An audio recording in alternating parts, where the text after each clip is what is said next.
This is question repeated I think in every city I got it. Subhanallah. Which is related to the next one. How to leave a sin which we keep going back even we want to leave it. I got it in more than one city. One of them was in the UK, I remember. Number one, and this needs to sit down with yourself. The good news, there's good news in everything. What is the good news in this question? Let me see. What is the good news in this, the way the question was written? I love it. Yes, you're acknowledging you're sinning. It's beautiful. Hard is when you say, what I'm doing, what is the big deal? Don't make deen very difficult. Everybody else is doing it. Allah is Ghafurun Rahim. You know all this? Everybody is understanding me? Now you say, I'm sinning. I love it. And I don't care what you have done or you're doing, because Allah doesn't care. So what do? Sit with yourself. You identify the sin. I don't wake up for Fajr. I watch haram. I eat or drink haram. I have a haram relationship. Any of these. I just said major. I backbite. My tongue is like a sharp knife. Sit down with yourself and say why you are doing it. You can ask someone who's your mirror, meaning they will tell you the truth, not sugarcoat the answer. But sit with yourself. Let's take Fajr. Okay?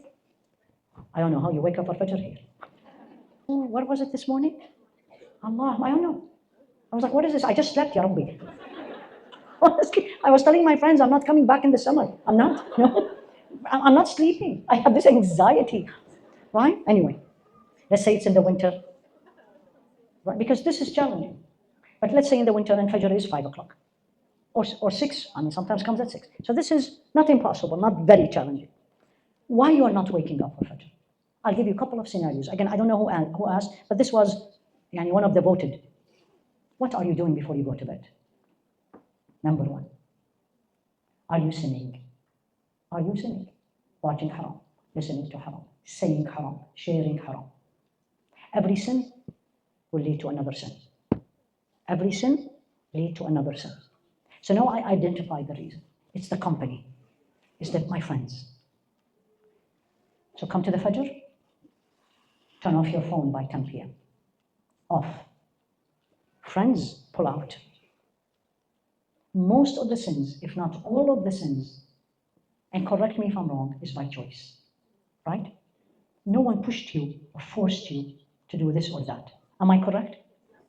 Then I need to say, I need to remove the circumstances around me that's making me go back to it.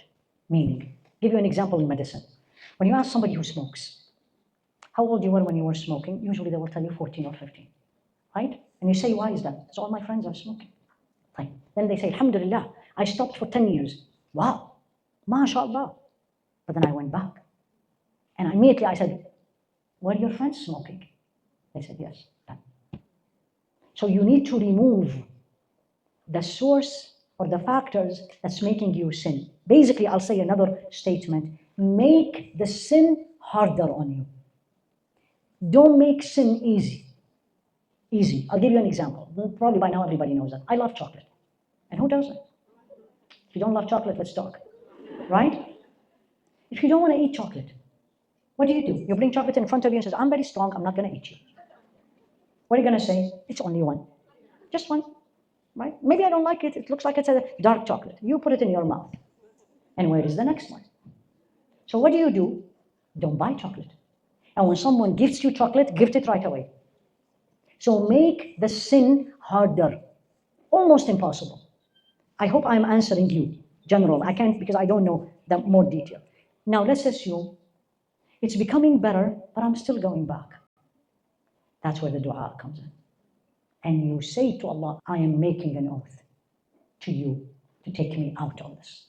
He looks at you. He sees you. You're sincere. You really want that. And he's going to leave you? La wallahi. If you say yes, then you haven't tried it. Wallahi, you haven't tried. And I said his name. Sincere in your dua. Last but not least, if you come back to it, ask Allah for forgiveness. Start again. Happen one more time. Ask Allah for forgiveness. And start again. Never give up. Because Allah said, Allah la yamil hatta tamillu. It's a hadith of Rasul alayhi salatu wasalam. He will never give up on you unless you give up on yourself. Summary, remove the reasons why you are sinning. Company. When I see a woman And I see, especially these days, and you post everything online, and I say, very soon she will remove her hijab. I say this to myself. I say anything, but I just say it to myself. 6 months later, hijab is gone. Why? Because they're company. Company affect us a lot. A lot. I was saying this to a group of the beautiful volunteers. I can't remember, where were we? Denmark, Copenhagen. When I said to them, you know what I miss? I miss the company of my teachers. My sheikhat, when I'm with them, and I don't speak, I just listen, and I watch, because I learn. You need the good company around you to keep you going. Look at this. Alhamdulillah, all this. I think more than 1,000 we have here. Keep it. You need one. You don't need 1,000 people. One. One. Stay with her. And let her be hard on you. She loves you. She cares about you. Honestly, the person who is always making you hear what you want to hear, I will be cautious. Again, I told you about my mom. One of the things when we were growing up, it's a very famous, like a statement, she used to tell us all the time, especially when we were teenagers.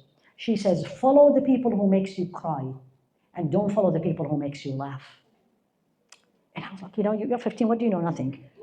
Nothing. So you just hear it. Now I look back, subhanallah, it's even in our deen. لا تطع من أغفلنا قلبه عن ذكرنا واتبع هواه وكان أمره فرطا. Don't follow the person who follow his own desire, and he is heedless from our remembrance, and his matters is all shattered. So here you are. We all gonna sin. كل ابن آدم خطاء. And that's why the book that some of you are already making the line. The book sins. And the book sins is not about what is the sins. It's about what happened when you disobey Allah. What happens when you disobey Allah? One of the things what happens is you're going to sin more. So remember that.